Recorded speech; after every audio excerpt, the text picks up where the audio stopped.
what's the point of even going into an endeavor if you're not going to do your freaking best at it? Yeah, I mean, there is a time and place where it's like you're forced into doing things that you might not enjoy doing, and it's like, oh, I just got to get through this or something, you know, like, I don't know, eating peas or something. It's like, I need to eat something green with dinner, so I just have to eat these fucking peas. And you might not enjoy it, but nonetheless, it's like, man up and eat the fucking peas, you know? Like, it is what it is. And yeah, like, whatever it is you're doing, just don't half-ass it, because people are going to remember that, and you're not going to feel good about yourself afterwards. Whereas if, you know, even if it's something that you hate doing, do it to the best of your abilities, and when you're done, you're going to feel proud of yourself. Yeah. And like that's one thing that I try to preach to my daughter all the time is like, I want her to be proud of herself. Yeah. And so it's like, do the best that you can, even if it's not the best in the world, or even if it's a shit job compared to what other people can do, you did your best. Yeah. And if you're proud of it, it doesn't matter what other people think. And stop caring what other people think. Oh, man. That's a frustrating thing to me. I'm so tired of, like, even when it comes to people, like, wearing a suit and tie, when, like, I get the vibe from people that they have to wear a suit and tie. It's like, don't fucking wear it then. Like, you know, like, I show up with holy jeans and, like, I don't care, because if people are going to judge me negatively, I don't want to talk to them regardless. Yeah. And so it's like, do you, and if other people don't like it, fuck them. And if it makes you happy, and if you're proud of it in the end, then good job. Yeah. That's all that matters. Yeah. Well, I mean, I guess playing devil's advocate, like, I do know that if I work on something, my name's on it, like, I do have to, like, yeah, to one extent be proud of myself, but at the same time, it's like, I also need this to be good so that I can continue having a job or something, you know? So, like... But if you're happy with it and if you're proud of it, then chances are your client or whoever is going to be happy with it. And if they're not, then just offer to make those changes, you know? Like, it sucks. I still have issues whenever I bring a client back in and they're critiquing my work and they're like, oh, well, this sound effect just doesn't fit. It's like, man, I spent so much time on it, but... you are paying me, and, you know, I was happy with it now, but having this conversation about it is probably just going to make it better in the end, and I'll probably be more proud of it afterwards. And if I'm not, then I still remember that I did something that I really liked, even though somebody else didn't. Yeah. I was still happy with it for that moment. Yeah. Yeah, I take criticism really, like, it's hard for me. It is, man. It never gets easier. It doesn't. Or at least it hasn't for me, man. And anxiety, too. Like, every new semester, not even just the new semester, every new class, I walk into the class and my heart's racing. I feel like I'm sweating. I'm like, man, these kids are going to think I'm an imposter. And, like, I battle imposter syndrome all the time. And I shouldn't. Like, I know so much about audio. What it is that I do, I'm so passionate about it. Even if I wasn't teaching, I would still be trying to learn as much as I can because I enjoy it, but it's still hard to not feel that way sometimes. And like with being critiqued, it's hard. It never gets easier, but you have to understand it's for the best. Like, if another person doesn't like the work that you've done, chances are more people aren't going to like it. And so why not take their criticism and use it to your advantage to make your project better? And I mean, because like my train of thought is like, well, I did this on purpose in a way that blah blah blah, like I creatively did this decision because I had to like say this in this way, and I picked this word in this song because like that's the word, you know. And someone's like, I don't like that word, and you're like, fuck you, I picked that word, you know. It's hard, man. It is. And like, when you spend so much time and you're so emotionally invested in it, and then you hear feedback like that, but like, you just got to think of it like, that's not the only song you're ever going to write. That's not the only film you'll ever work on. That's not the only art project you'll ever do. Like, it's a learning process. And if you are that incredibly happy with it and other people don't like it, who cares? Put it out. If you're happy with it, you don't have to change it. You know, as long as they're not paying you, and if they're paying you, then you shouldn't. I mean, you should care, but you shouldn't care to the point where you're not willing to fix something. Like, if you're getting paid for it, that's your job. Like, you have to make them happy. And so, yeah, and if it's your personal project and people don't like it, fuck them. Yeah. Straight up. Well, I mean, I think, like, it's interesting that being a creative is and accepting criticism for your creativity is that it's not just a slight on, like, your work. It's a slight on you. Oh, yeah. Oh, yeah, for sure. Because, yeah, like, hopefully if you're that concerned with it, that means that you care that much, you know, and yeah, like it is you and your name, and it's what you love doing, and if other people don't like it, it sucks, but still, it's, you know, if it makes you happy, then who cares? And if you like it, who cares? And so, yeah, just do it. Just do it. And, like, people aren't going to like it. There are so many people in the world, no matter what it is you do, no matter how good of a job you do it, somebody out there is going to hate it. Sure. And, okay, cool. Like, why don't you like it? Maybe next time I'll try to make something that you like or you enjoy more. Yeah. But, like, for this time, I like it. Maybe one other person in the world likes it, so we're going to enjoy it. And all of you other assholes don't have to. Sure. And sometimes, like, some of the best shit is, like, the stuff that you hated at first. Like, Brand New's 4th album, Daisy. Do you listen to Brand New? No. The first time I listened to that, I was like, what is going on? What happened? Like, this sucks. And man, like, for the longest time, I was still just like, what even is this? Yeah.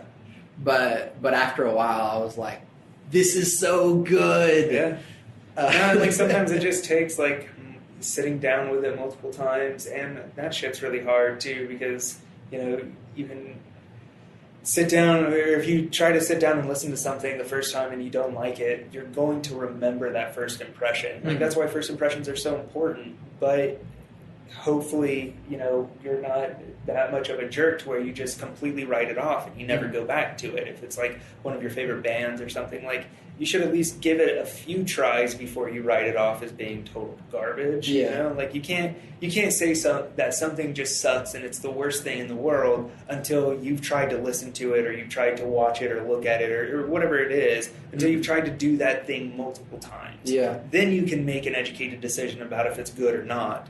But you can't do that off of just, like, one listen or one watching. So. Well, I mean, it's hard enough whenever we have, like, so much stuff to consume. It's just that a lot of times I only get one listen. Yeah.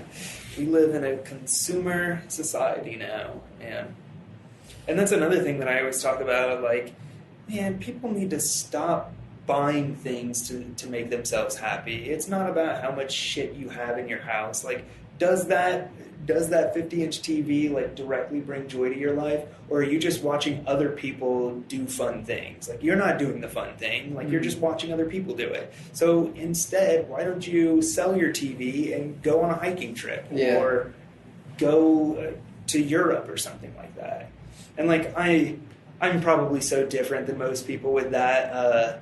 Our daughter was like 8 months old or so, and we had a TV in the living room, and it got to a point where she would get home from daycare or whatever, and she would be like, she would ask for a show, or she would, like, point to the TV or something, or acknowledge it in some way. And whenever I noticed she was doing that, I told my wife, I was like, we're getting rid of the fucking TV. Like, I don't want it in the house anymore. And we did. We sold it on Craigslist, and we got rid of it. And now, you know, when we sit down to eat dinner, it's the three of us sitting at a table eating dinner, having a conversation. We're not all glued to the TV watching other people live their lives. We're having a conversation about our lives, what made us happy that day, what made us sad that day. And, like, we talk about our emotions now. And anymore, it feels like people don't do that. People are just like, they get home, they're pissed off, they're like, oh, don't talk to me, I'm just going to watch my show. It's like, are you really living life anymore? Yeah. You know, like, we still watch TV, we still have our computers, and we still watch, like, shows and movies together and stuff like that. But it's more intimate and more personal now, because now it's like, it's more of a special occasion. It's not just the, like, ritual that happens as soon as you get home. And it's been great. Like, I really enjoy it. And other people come over to the house and they're like, you guys don't have a TV? What do you guys do with your time? We do things. So, like, what do you mean, what do we do with our time? Like, we do stuff and we have fun together. Like, we play board games if it's cold. And, like, I don't know, but we're not just glued to a TV. So it's been great for us. But other people, I understand, you might not want to do that. You might think that fucking crazy for wanting to do that so bad. But to us, and to me specifically, like, it works. Super happy without my TV. And it's kind of weird because, I work in film, and I don't even have a TV in my house anymore. But whatever. So, well, I mean, that's what your studio is going to be for. Yeah, exactly. You'll be watching the films anyways. Yeah. And like I honestly do watch a lot of films at the studio just so that I can use like different films and genres as like reference for whatever it is I'm working on. And so it's like I found this really great way to rip stuff off of Blu-rays and DVDs to where I can still get the like surround discrete channels, so I can pump it through my system and I can actually watch like big budget films on my system and see how they sound like, hear how they sound. Well, I mean, you're also seeing it. I mean, I guess. And then, so like I still do watch a lot of films. I still go to the theater semi-regularly. And like I try to be involved, but I just don't want it to be, I don't want my life to be about watching other people live theirs, you know, or other people tell their stories or something. And there are a few shows that I'm obsessed with, like, oh man, It's Always Sunny in Philadelphia. I've watched all 11 seasons, probably like 7 or 8 times. And I love that show, and I still watch it. I watched it last night, man, and it's like, there's stuff that I still enjoy, and like if I'm sitting down to like write out a lecture or something like that, usually I'm sitting at my desk and I've got 2 monitors. One's playing a show or a movie, and the other one has my work on it. I obviously can't do that if I'm working on a film, but I mean, I still watch TV, and I'm not that crazy that I don't get on a computer or anything like that. But I just didn't want it to be the focal point of our living room, which is the focal point of our home, you know? Yeah. Like I didn't want everything when we were at home about having the TV on. And I noticed that like we would get home from work and from daycare, and it was just like second nature to just turn it on just to have background noise like while we were cooking or something. Sure. And that led to my daughter sitting on the couch watching the TV. And now when we get home and it's time to cook, we'll play some music, and we've got a record player. She's obsessed with listening to vinyl. It's the coolest thing. That's awesome. Yeah, it's awesome. So like we'll listen to music, and then we cook together now. And it's like, that's awesome. I'd much rather have those memories than the memories of me cooking and her watching TV. Sure. So it works for us. Yeah. I think it's funny because I have to like conflict with media in that I am media. This is media. But I also have to consume a certain amount to continue making it. To stay current with it, exactly. And so like even like when I cook, I listen to podcasts. It's what I do all the time. It might be a bad thing, but it's gotten to the point that I don't like dead air. Yeah. That you know what's so funny about that is like I work with sound and with audio, and like that's my primary source of income. And my favorite sound in the world is when we go hiking and we like stay at a cabin or we're camping, and if you're real quiet, you don't hear sounds from any other human. All you hear is Mother Nature, just like wind blowing through the trees. That's my favorite sound in the world. And really, it's the lack of sound. Yeah. And like I've always thought that was so interesting about myself. Just because, like that's my favorite sound, and I work with sounds all day, and my favorite sound is silence. Yeah. So, okay. But yeah, like when you're at home, like I don't like hearing other people. And so when I'm at home, I'm always listening to music. Sometimes I have headphones on and I'm listening to a podcast, or maybe I am watching a show at night or something like that. But that's because I don't like that sort of, I don't like hearing what other people are doing. And so it's like, it's either I want to listen to something that I'm choosing to listen to, or I don't want to hear anything. Yeah. And so, I don't know, that kind of makes sense. Yeah. It's interesting that maybe I'm just noticing it now, but like, you're sort of like selflessly self-centered. Yeah. That's a good point, man, and it's very true. It's like, and don't take that in a bad way. No, I don't. I don't at all, man. But yeah, like, I don't know. Life, like I said, life's about me, man. I don't have to live up to somebody else's expectations. I don't have to live a good life and hope that God will accept me into heaven or something like that. It's like, I do me, and I enjoy me, and I don't care what other people think. And, you know, I used to think about myself first. Now it's changed to where now it's my daughter, but, like, I'm a close second. Okay. My wife is definitely second and third. But yeah, I mean, I try because I think about my impact on other people a lot. But nonetheless, it's like, this is my life, and if I'm not happy in the way I am impacting other people, then what the fuck am I doing with my life? Sure, yeah. So, yeah, selflessly self-centered. That's man. It's going on my business card. Well, because, I mean, I make a big point about caring about other people. That is a lot of the point of what I'm doing. Yeah. And at the same time, like, yeah, earlier you say that, like, don't worry so much about what other people think. Like, do you? But it's like I have to. It's hard, man. I still think about it all the time. You know, every time I stand up in front of a class, I'm like, do I have a booger in my nose or something? You know, I'm like, I always think about shit like that. But in the end, if you're not happy with yourself, you're not going to make other people happy. So it's like, yeah, you know, I gave up caring what other people thought a long time ago. And yeah, you know, like, you guys can't see in the podcast when you're listening to this, but like, my ears are gauged. I'm covered in tattoos. I've got tattoos on my hand. I would mean to ask you about your tattoos. Yeah, we can have a conversation about it. It's interesting. I wear holy jeans when I teach. Like, when I went to my interview at OCCC, I was wearing these jeans because they're my favorite jeans and they make me feel confident. So it's like, I do what I enjoy, and if other people don't like it, then I don't care. I don't want to talk to you. If you don't like me, then I'm not going to like you, and why waste our time? Life's short. Straight up. That's awesome. Yeah, man, and it's hard. Sometimes it gets me in trouble. You know, sometimes I feel bad. Like, I'll show up to class, and like, I don't shave ever, but like, I'll show up and I haven't even trimmed my beard in like a couple weeks, and I just look raggedy as fuck. I'm like, I don't care. Like, I know what I'm talking about, and I feel like I try really hard with my classes. Every single time that I sit down to write a lecture, it's like, I'll sit there for hours planning it, and then I go and I have the lecture, and it takes me 1 hour to get through it. I'm like, well, hopefully they remember one thing from that or something like that. So it's like, I try really hard to maybe not impress people, but like, to leave something with them, something that they'll remember about me.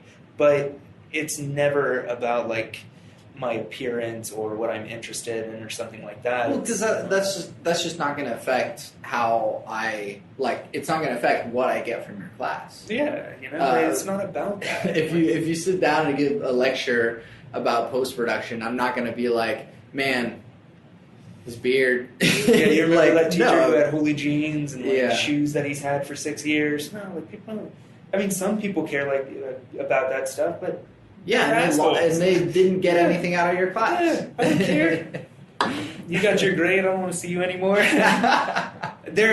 More often than not, I love all of my students, and I tell everybody at the beginning of the semester, like, by the end of this class, I want to be everybody's friend. I'm going to at least give you an opportunity to build a friendship with me. Now, if you're going to show up to class late and you're going to be disruptful and disrespectful, and you're going to be an asshole, then I don't care. And like, once this semester's over, hopefully we don't have very many more interactions together. And if something does come up and you need some help or something, you can always reach out to me. Like, I'm not going to go and hang out with you at a bar or something like that. Sure.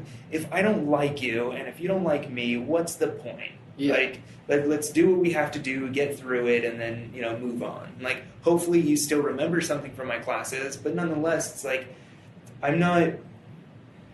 know other instructors might disagree, but to me, it's not about like having a big impact on one person. It's about having some sort of impact on everybody individually. And so, like, I know I've heard of other instructors say things like, well, as long as you get through to just one student. To me, it's like, I'd rather have like small little things get through to each student that affects them personally than have one student who just gets everything and the other students don't get anything. You know, well, because that's also just a giant waste of time and space. Yeah, it's like, I'm not here to teach one person, even if they're the one student who's really interested in post-production and everybody else is just taking it because they have to. Like, I'm not going to cater the class to that one person. It's still about everybody as a whole. And hopefully people remember, like I said, even if it's just one small thing that helps them personally, that's great. I've done my job. Mm-hmm. Even if it's just one thing out of a 16-week semester, that I feel like a success. Yeah. What makes ACM special? There's just nothing like it around here. Like we have other sort of music production programs at other schools, but ACM's become sort of the like center for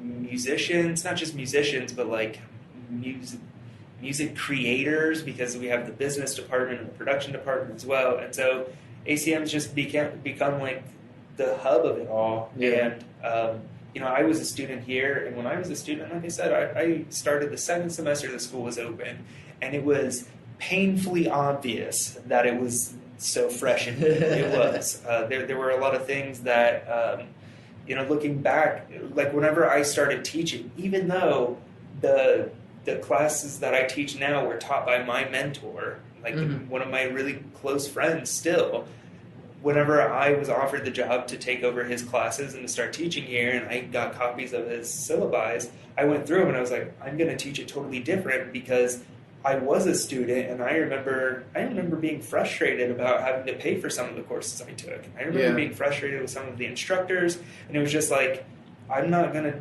make those same mistakes. I'm going to do what I think is best for these students. And, it's kind of, I get into this, I have this thought that comes around regularly where I think, I'm teaching basically everything I know about post-production to a point where if somebody would like really paid attention and took notes and did really good work, they could take tons of work from me, tons of clients and stuff. And like, that kind of scares the shit out of me, because like I said, I am in this position where it's like nobody else is doing post-sound on the level I am here in Oklahoma City.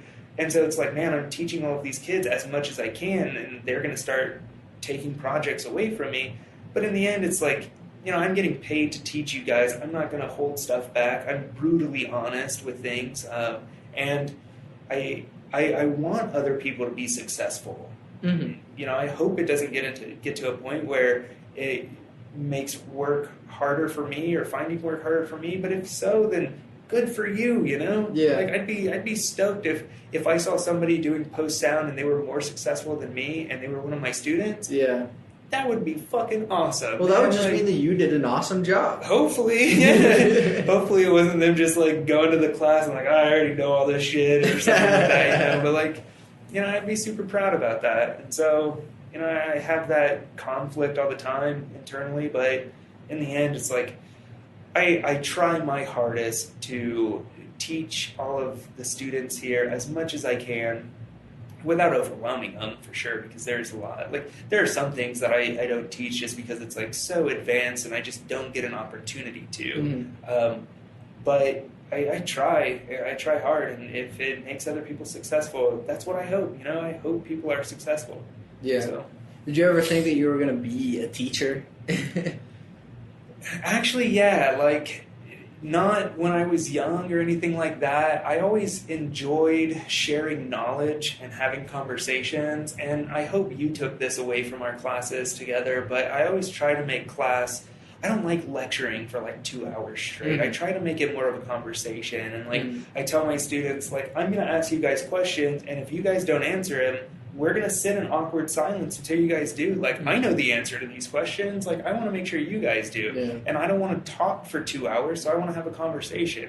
And so I've always enjoyed talking to people. I've always enjoyed sharing what knowledge I do have. And so whenever I was a student here, and before I started working in films, I thought I was going to be an engineer in a studio recording music and this and that.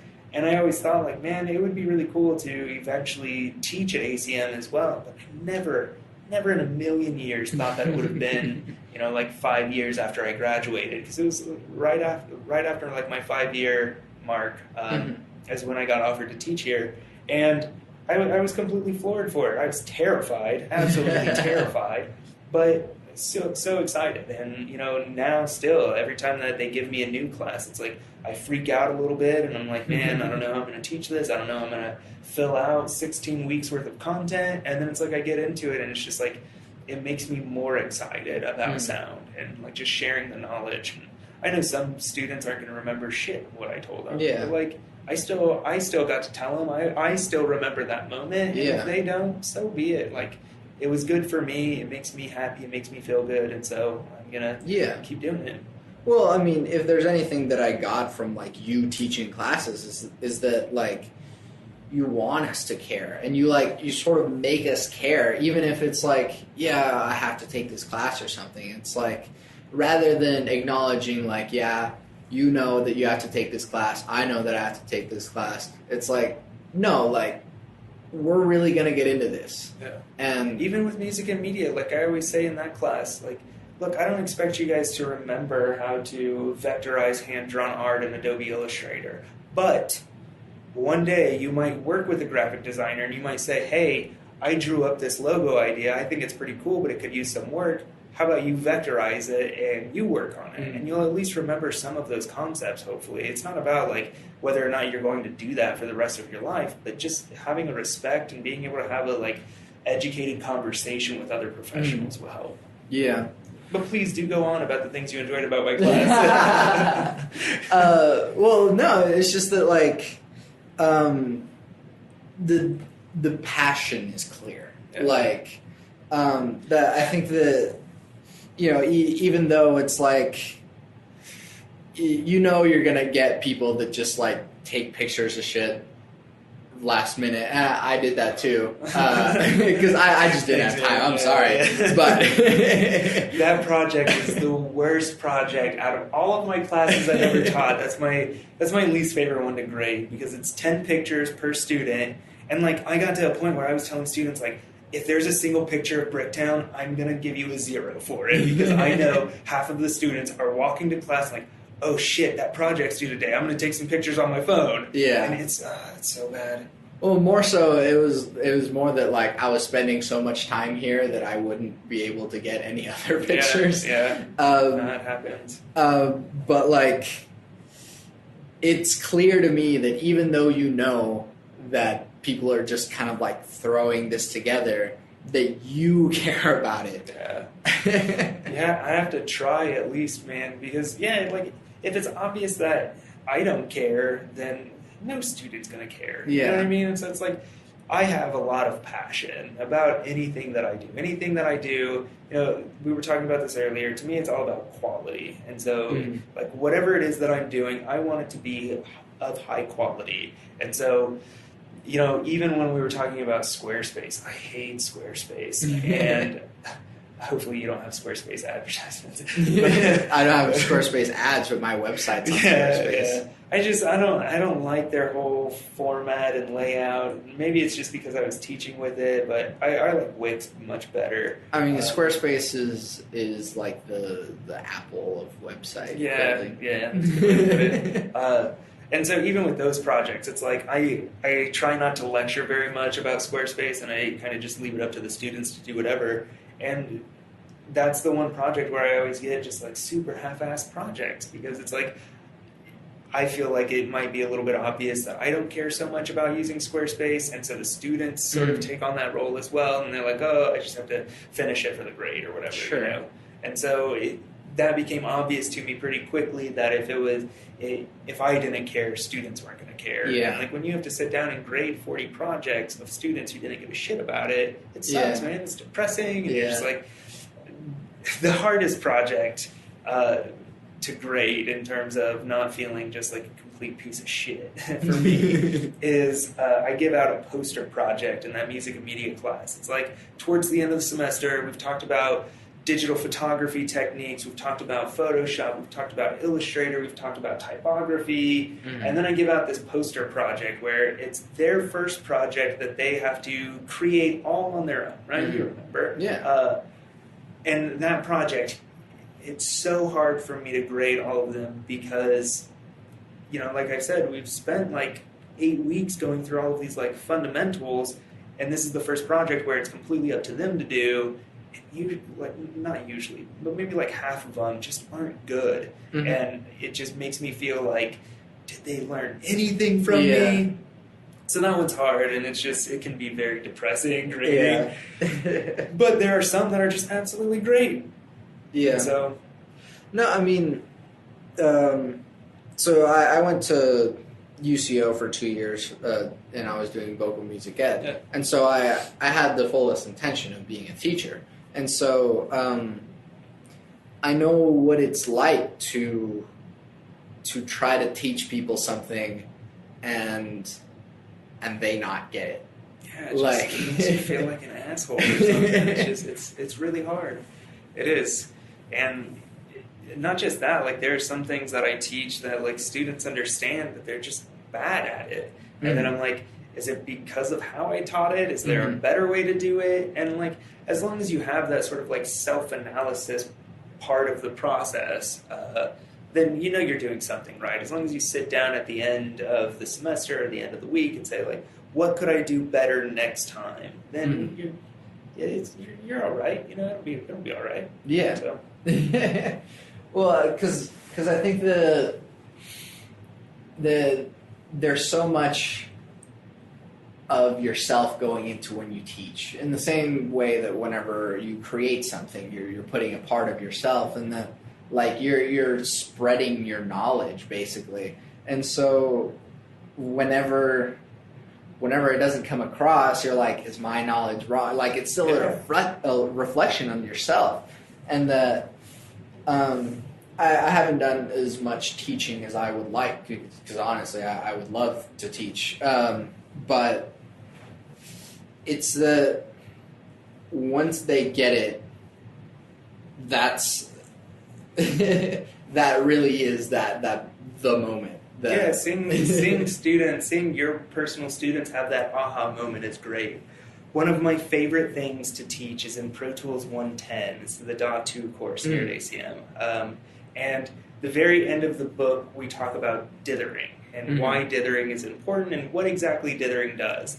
And you know, even most of the students up here, you ask somebody like, okay, what is dithering? How does it work? What does it do? And most people are like, I don't fucking know. Like whenever you need to downsample your audio, your final mix or whatever, you have to add dithering because that's what everybody says you have to do. And so it's like, okay, it's just something you do, but do you actually understand it? And most people don't. And I figured out a way that I can draw it on the board, and it just makes sense. It's my favorite thing to teach, because as soon as I'm done drawing it on the board and I turn around and I start to explain it, I just see everybody's eyes light up like, holy shit, that makes so much sense now. And yeah, it's such a simple concept to me, because you know I've been working with audio for such a long time and this and that, but just seeing that reaction from your students, there's no greater feeling. Yeah. And like the same thing with my daughter, like we've been potty training recently, and the first time that she actually peed on the potty and she told us that she had to go and she peed on the potty, my eyes watered because I was so happy and so proud, and like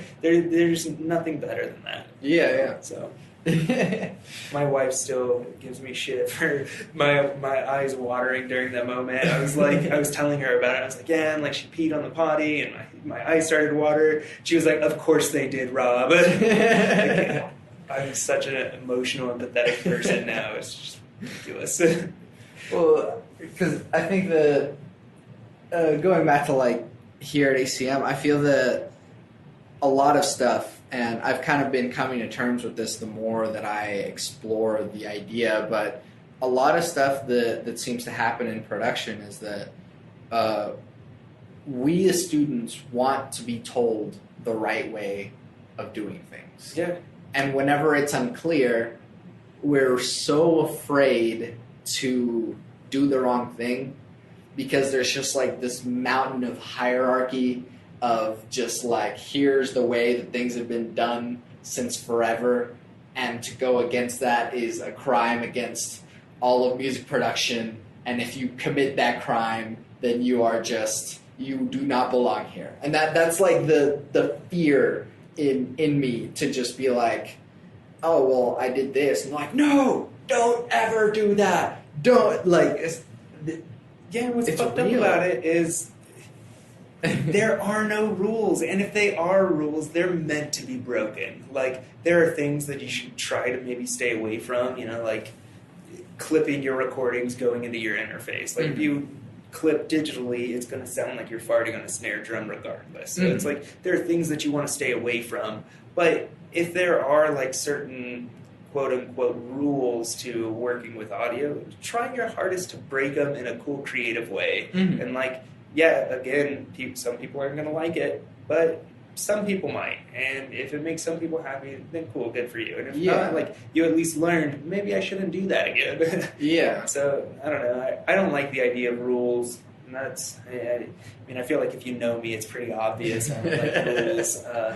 If somebody tells me that I can't do something, I want to do it more just to spite them. You know what I mean? And so I just don't like the idea of anybody trying to control me. That's why I want to work for myself so badly. And so yeah, I mean, I would say if there is a rule, try to break it in a cool, creative way where it doesn't turn into garbage. And if it does, like, be able to be mature enough to sort of step back and say, okay, that sucked. I'm not going to do that again. Let me try something else. Yeah, but the thing is that we can't tell. I can't tell. Yeah. Like, and when you're at a university, like, nonetheless, ACM is through a university, and so it feels like there should be a right and wrong answer. But to me, it's like my favorite projects that students turn in are the ones that they do something that I didn't even tell them to do. You know, and it's like the projects where 20 students turn in the exact same thing because it was like a step-by-step instruction. It's not fun for me. I mean, I'm sure that they're learning something, but I'm just like, man, I don't want to grade all this stuff. Like, I want to go through something where it's like original and you guys are sort of branching out and being creative on your own. So, but like, I encourage that. but the fear, it comes from like just, again, this like mountain of the way things have been done. And so it's like, there are certain things that there's like a clear-cut reason as to why you don't do that. You don't clip into the converter because it does sound awful. But at the same time, I've never been shown, at least not with the clipping, because I have heard digital clipping and it does sound awful. But just there are certain things that are like, oh man, like, don't ever squash your audio or whatever with a compressor. Don't put a compressor on everything or something. And it's like, I still haven't fully wrapped my head around compression just because I haven't heard enough examples. I mean, there are even some tracks, like, there's that whole, like, New York style of mixing drums where it's just, like, compress the fuck out of your drum bus. And, like, it can sound cool, like, what's the name of that band? Oh, of course I can't think of it. The Black Diamond Heavies. Okay, so they record all analog, and so it's a little bit different, but their sort of take on recording is that they record straight to tape, and they clip the fuck out of all of their preamps, and like, I'm sure their meters are just peaking red the entire time, and it's all compressed to hell, but it sounds so cool. It's just like, it's so distorted and heavy, and they're like this two-piece blues rock band where it's like this phenomenal drummer, and then he's a reverend's son who plays keyboard and he sings, but he sings in like a style of like an old Southern reverend. And so it's just like, it's insane and it sounds so cool, but like they sort of broke all rules that they could to get that sound, and it's awesome. And so it's like, try things and be creative. And like I said, if it doesn't work out, just be mature enough to trash it and start again. But I mean, like, more often than not, I have no idea. I have no idea that, like, oh man, you want to pick the Neve preamp instead of the purple preamp, but like, because this one has more of a flavor that like goes on the highs or something. I'm like, I have no idea. Like, I'll write it down, but I have no idea why. Yeah, I agree. I mean, I run into that shit all the time too, where people tell me, like to use a specific microphone because we're recording outside and it's 10.5 feet away and like all this stupid shit. And it's like, well, I think this microphone sounds better, so why do I have to do it this way that you think is right? Why don't we test it, and why don't we come to this conclusion ourselves? That's what's fun about working with anything creative. It's just like figuring out why things are and what's the best way to approach things. Yeah, but I mean, it's also why I'm scared. Yeah. Oh yeah, it does. I mean, I'm sure. I still get nervous about certain things, like the last feature film I worked on. When you work in surround, there's this whole idea that your dialogue should only come out of the center channel, and it shouldn't come out of any other speakers, and nothing else should be in the center channel other than dialogue. And I mixed that entire last film just like that because that's what I was told I was supposed to do. And then I went and listened to it in a theater, and I was like, man, dialogue sounds like shit because it's just right in the center. So I go back to my studio and I remixed it. I remixed it to where the dialogue was coming out of LCR, which is the entire front part of the theater. It's left channel, center channel, and right channel. And yeah, my center channel was much louder than the left and the right. But what it did is it just like filled out the space so much better. And then it also made it to where anywhere that you sit in the theater, you can still clearly understand what's being said. And so many people are like, no, you shouldn't do that at all. And I understand that there's a problem that arises when you do that. But if you educate yourself enough about it and you know about those problems and then you run into those problems yourself like I did, then you fix them and then you know better next time. Like I would still, the next film I work on in surround sound, I'm still going to mix dialogue LCR. I just know what to look out for now. It's just because like I said, I try to break rules, man. Like, I'm not gonna adhere to somebody else's rules about anything. So, and if it doesn't sound good, then like I had to take a cut. Like I had to remix that part of the film, and like I didn't even tell the director about it. He had no idea about any of that. But it was just like I was just sort of testing things and just trial and error, and like I did it the way I was told to do it. I didn't like it, so I did it the way I thought I should do it, and it caused a problem. So then I had to go back and fix that problem, and then I was super happy with it. Yeah. So it's part of it, man. Part of being creative. Yeah. But just make it sound good, I guess. I feel like that. Like in the end, that's kind of what I'm trying to think of. It's just like maybe even through classes that I've been taking this semester so far, there's been like certain things that are like, hey, don't ever do this or something. And it's like, man, I've done that for a while. Oh yeah. But like, I felt bad. I felt bad once. I was teaching a Pro Tools certification course, and I was sort of bitching about how so many like novice mixers just like set the volume fader at one spot throughout the mix, and they just leave it there. And I was like bitching really hard about it. Like, yeah, that's just like amateur shit, and like it's not professional at all. And then after class, one of the students in there, he came up to me and he's like, "Man, I had no idea I wasn't supposed to do that. That's how I've mixed everything I've ever worked on." And, he was super grateful that I explained how important automation is and how it really separates the men from the boys when you talk about mixing. But, yeah, like, I don't know, it's just weird how shit like that comes up, Well, yeah, but, again, that expresses that fear that we're just like, shit, I've been doing things all wrong. I hope nobody here, like, you just want to step away from it, and you're like, and what's funny is that guy specifically, like, when class started, he gave me one of the albums he had recorded, and after that conversation that night, and he came up to me after the class, and he was telling me how, like, grateful he was about hearing all that and this and that. He was like, I really don't want you to listen to that CD anymore. Man. And I'm like, no, man, like, I did, and, like, I sent him an email saying it was still cool and stuff, but it was just, just kind of funny. What usually happens in my life is I say something that I probably shouldn't, and then I figure out a way to sort of bullshit my way around it to like make up for it a little bit. Like that happens in class all the time. Like I'll just say something, and then as soon as it comes out of my mouth, I'm like, fuck, I I shouldn't have said that. Yeah. How am I going to like come back from that? Yeah. And then I just figure it out somehow. Happens all the time. Yeah. Well, you're not on like bullshit level Trump anyways. So. Yeah. No, I think that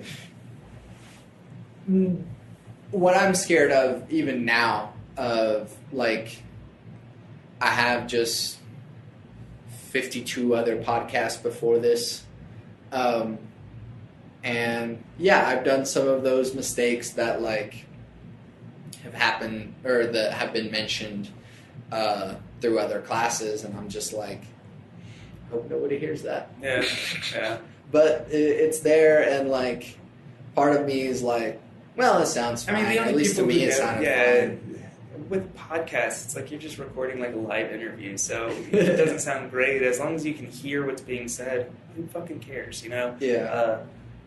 But the only people who are going to pick shit out like that are going to be people who are obsessed with sound. And like, for me, you know, when I listen to your podcast, like, there are things that I notice, and I'm like, oh, like, I would have done it differently. And like, even sitting here and recording this, like, setting up the microphone like that, knowing what it's like in post-production, at least working on a film, like, that would scare the shit out of me. If I was told that on set, somebody set up a microphone, like, just set it up for two people to have a conversation, Sure. and each person wasn't mic'd individually, and, like, there wasn't a sound mixer. Yeah. Yeah, no, for sure.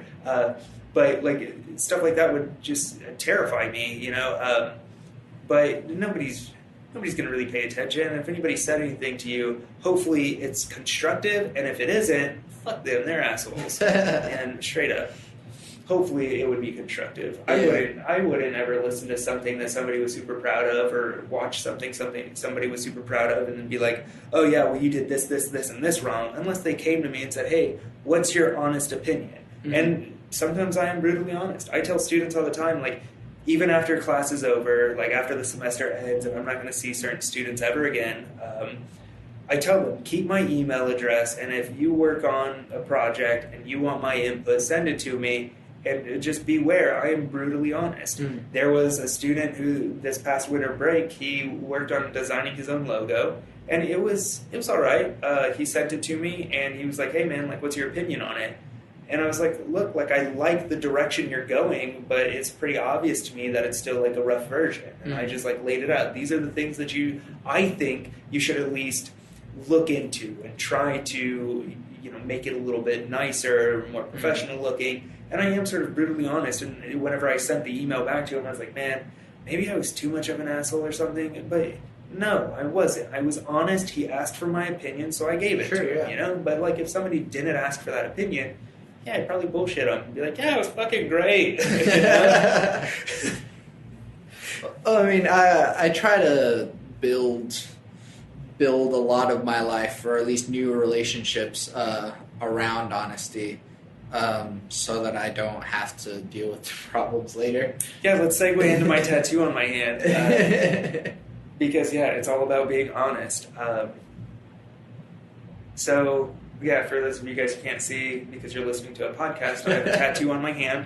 It's very obvious. It's on my right hand, the hand that I, you know, every time I am introduced to somebody new, it's the hand I reach out to shake their hand with. Mm-hmm. And I did it on purpose. I put this tattoo in a specific spot, so whenever I do shake somebody's hand, they have to see it. Mm-hmm. And most of the time, people have no idea what it's from. It's from a movie, and it's kind of a funny story because I have never been religious. Never in my life did I ever think that there was a higher power, this almighty being or anything like that. Mm-hmm. And the tattoo on my hand is from a movie, Boondock Saints, where it's two Catholic brothers who sort of become these, like, I don't know, sort of like community heroes because they're super poor, but they go around and they're like sort of taking care of these rich asshole like mob guys and this and that, right? And the two brothers both have similar tattoos. One of them says Veritas, which is Latin for truth, and the other one says Aquitus, which is Latin for justice. And like I said, that whole film is very religious. They're two Catholic brothers, and one of them has the word truth written on his hand. Yeah. Surely that's about truth is, you know, your faith and this and that.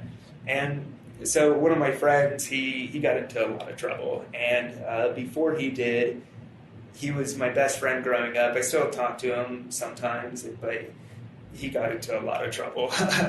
And so before all of that happened, he had just turned 18, and he wanted to get a tattoo. And so like we were both into film and this and that, and that was one of our favorite films growing up. It's a cult classic. If you guys haven't seen Boondock Saints, you should.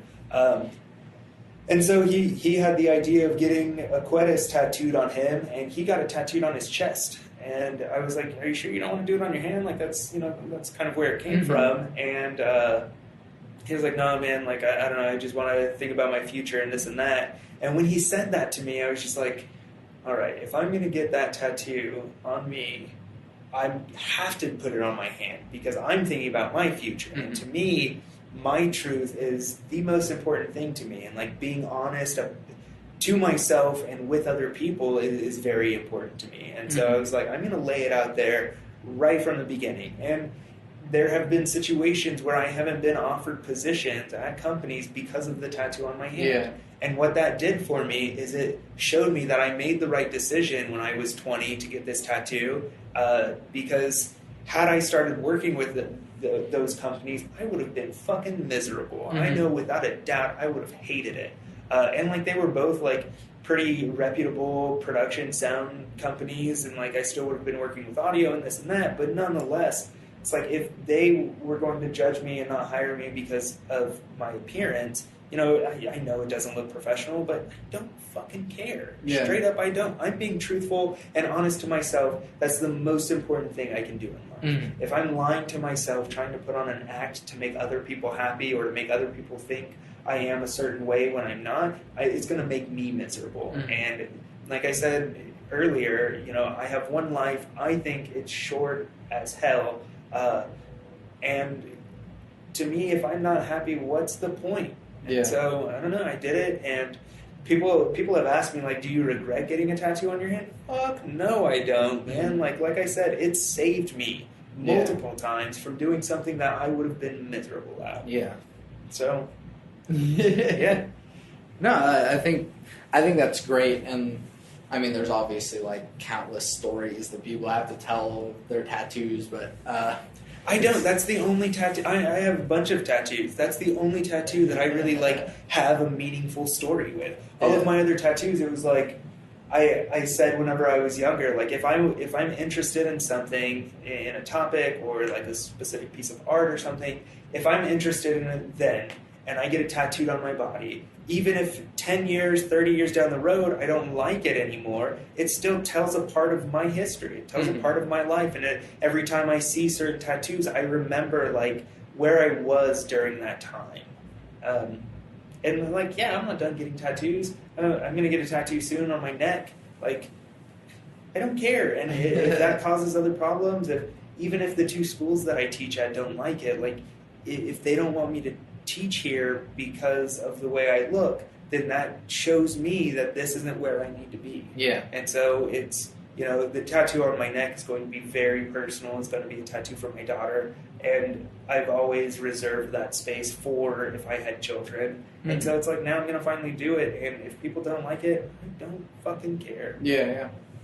Because it's you. It is, man. Like, that's my whole point. That's my whole life mantra is I'm going to do me because it makes me happy, and as long as I'm not hurting other people, you shouldn't care. Mm. And if you do, you're a fucking asshole. Yeah. Okay. Is there, instead of asking the advice question that I asked at the end of each podcast, is there something that you've been watching or listening to that you think other people should listen to or watch? Man, so the thing that I've been watching the most is the news. And if there's one thing that I would recommend people get involved with, it is politics, not just on a national level, but on like state and local level as well. Because, like I feel like Donald Trump is the baby boomers' last sort of fuck you to us millennials, right? Like it's their last straw that they could pull to try and have it their way for any much longer. And like millennials are getting to a point where we're starting to get more involved, but we're still not as involved as baby boomers or Generation Y and shit. So yeah, I would just say try to be more involved with that shit, because if we aren't, then people who are getting super old and who probably, I'm not going to say that they shouldn't be involved, but it's not as, maybe certain topics maybe aren't as relevant to them as they should be, you know, like climate change and stuff like that, because they know shortly, maybe not shortly, but in the next 20 years or so, like a lot of them are going to pass away. And so it's like, it's not going to affect their lives drastically, but it will affect ours and our children's lives. So, you know, even though I work in film and stuff like that, I would say watch more fucking news, man. Like, just get more involved, because the way this last election went, it was just heartbreaking, and everybody was heartbroken about it, and I feel like everybody was heartbroken about it because they weren't involved enough, you know? And, like, I know that there are a lot of things put in place to sort of keep us from being involved, like, you know, using the Electoral College, or, like, voting on Tuesday, and, like, all of this shit, but, like, do what you can, try to be as educated as you can about it, and just be involved, know what's happening. Yeah, and like I said, not just nationally, not just locally, but internationally as well too, you know? Like, look at the shit that's happening in Aleppo. Look at the shit you were telling me about Venezuela. Like, there's all this crazy shit going on in the world, and just because it's not in your backyard doesn't mean it's not going to have an effect on us. And so there's one thing that I hope people spend more time with is less bullshit TV and more actual news. And what sucks is anymore the news is becoming bullshit TV. You know, we saw in the last couple of months how big of an impact fake news had on this election. And so it's, you know, it's not just up to us to watch Fox News or CNN or MSNBC or get on Facebook and read news, but like you gotta stay current with it, and you gotta put in a little bit of work to educate yourself. It's not just, you can't just watch one like media program and expect to know what's actually happening. You need to make that decision for yourself, and you need to read articles and be as involved as you possibly can be. And like, I'm not saying that you need to spend all of your time reading news articles and shit like that, but like, spend some time doing it, please. You know, like, be a little bit involved, like, care just a little bit, because it is directly affecting us now. Like, you know, I'm hopeful for our new president because that's the only option I have. It's like, I didn't vote for him. I wouldn't vote for him no matter what. I don't like that guy. I don't like his cabinet pick nominations. But nonetheless, it's like, you know, I used to get so pissed off with Republicans whenever they would talk about Barack Obama and this and that. I'm like, dude, he's still your commander-in-chief. You should still address him as Mr. President. Even if you don't like him, you need to show him respect. And because I felt that strongly about it with President Obama, I will give Donald Trump the same amount of respect. Maybe not the same amount of respect, but I will still give him respect for the position he holds. I hope that everything that he and his advocates want to have happen, I hope that it happens the way they want it, and I hope that it works out for us, because, you know, it is our country. I don't agree with it, and I don't see how certain things would work, and like, trickle-down economics doesn't make fucking goddamn sense to me. But it's not just to you, it just doesn't. It just doesn't. And so I would just say, just try to be more involved, man. And yeah, I try not to push my religious views or my political views on anybody, but I will be honest about shit. And like, when Donald Trump does things and says things that I don't agree with, I'll make it fucking known that I don't agree with him saying he can grab women by the pussy because he's famous. That's ridiculous, you know? And I won't agree with it, but I have to have respect for it, because apparently half of our nation thinks that he's a better candidate than Hillary Clinton. And I'm not saying that I was a huge Clinton advocate either. I have issues with the Clintons nonetheless. But I just be more involved. Yeah. That was a long little... No, you're good. So perhaps more people need to hear that kind of stuff anyways. yeah, I mean, it's not about my views being right or wrong, and like if you've got opposing views, great, but be fucking educated about it, you know? Like, don't say that President Obama was a Muslim born in Kenya and the founder of ISIS. You're fucking stupid if you think that. Like, yeah, and like, just because you're uneducated about it, it's for nothing more than that. If you were educated about that topic, you would know that's not true, and there's no way that would be true. Mm-hmm. And so if you want to argue for an opposing side, just bring some knowledge with you. You know, be educated about it. Yeah. Awesome. And obviously, again, this is a separate podcast. I have to. Where do we find your stuff?